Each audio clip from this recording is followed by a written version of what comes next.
Bonjour Isabelle. Bonjour Loïc. Alors, Limber, Oui, tu travailles chez Limber. je travaille chez Limber, je suis directrice marketing chez Limber. Et alors, en quoi consiste Limber?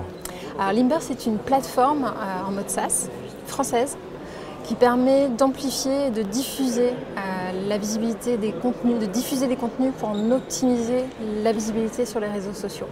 L'idée, c'est d'être présent régulièrement, de manière efficace, sans que ça prenne trop de temps, et de générer de l'audience pour après amener vers le site et générer des Donc, leads. tes usagers sont des community managers, Par exemple, mais tu permets surtout à ceux qui n'ont pas de community manager d'optimiser cette présence quand on n'en a pas, c'est-à-dire de se connecter à une seule plateforme et de diffuser de façon multicanale un contenu. Et C'est du ça. coup, tu te connectes à tous les réseaux sociaux?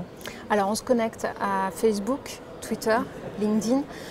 Une des particularités de cette plateforme, c'est de pouvoir aussi centraliser l'ensemble des contenus et pas seulement de diffuser des contenus qui sont online. C'est-à-dire qu'effectivement, tu connectes ton flux RSS, par exemple, de ton blog pour pouvoir diffuser après tes articles, mais tu peux aussi mettre en place tes PDF, par exemple, de livres blancs, des images, des vidéos que tu centralises dans la plateforme pour pouvoir après les diffuser socialement. Ça, c'est un point différenciant intéressant. Et est-ce que les commentaires sont centralisés également?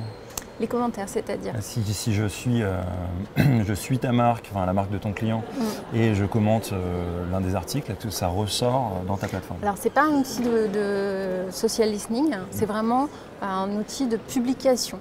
Donc, ce n'est pas dans cette. Donc ça permet d'être en présence, mais ça reste, on doit quand même garder un œil sur nos comptes différents pour Oui, répondre. par contre, l'idée, si tu veux, c'est de s'appuyer sur un outil qui te fait gagner du temps, qui automatise, puisqu'on est en Automation Day, qui automatise cet aspect-là, pour justement après pouvoir rentrer en relation en one-to-one. C'est l'automation qui va te permettre de rentrer en relation one-to-one. Et du coup, les gros points forts de ta plateforme?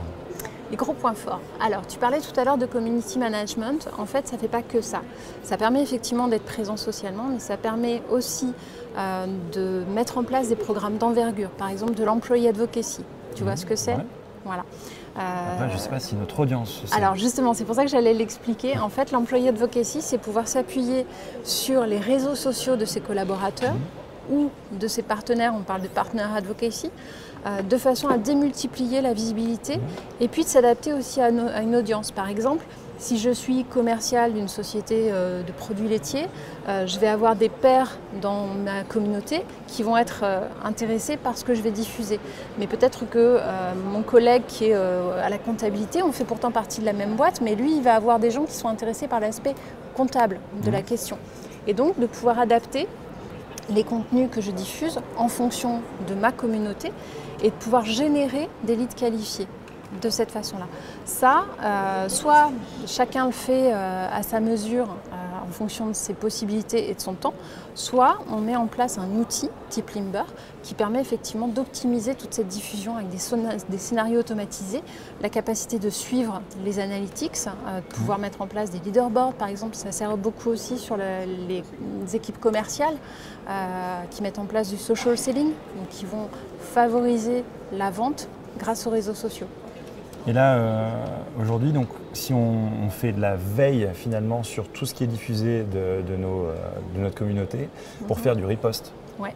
Et donc ça optimise ça et du coup à un seul endroit, on se connecte et on arrive à gérer toutes ces ripostes. C'est ça. Aujourd'hui, on parle toujours du 80% de riposte pour 20% de contenu à soi.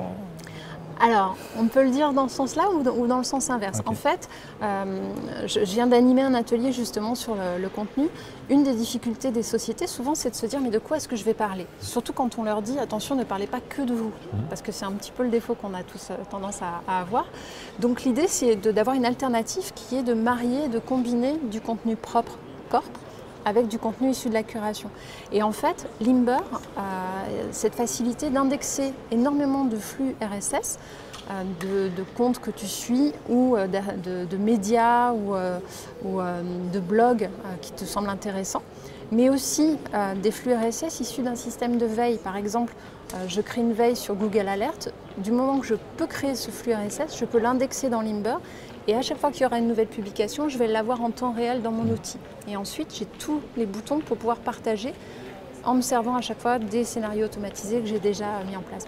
Donc c'est effectivement à la fois un outil de centralisation de mes propres contenus, mais aussi un outil de veille et de curation, sachant que je peux en plus, parce qu'il y a tellement de choses dans Limber, je peux en plus mettre en place des murs de contenu avec des insights où j'indique aux gens qui sont intéressés, qui sont connectés pour pouvoir diffuser que ça, ce point-là, c'est bien de le mettre en avant, ou ça, on peut le diffuser parce que tel et tel point. Ou ce mur de contenu, c'est sur une landing page que vous générez? On peut le mettre sur une landing page, c'est dans l'outil, mais on peut aussi le mettre dans un intranet, sur une page dédiée en interne ou autre. Ok, donc il n'y a plus qu'à essayer Limber dès demain. Exactement. Merci. Merci. Bonne journée. Bonne journée.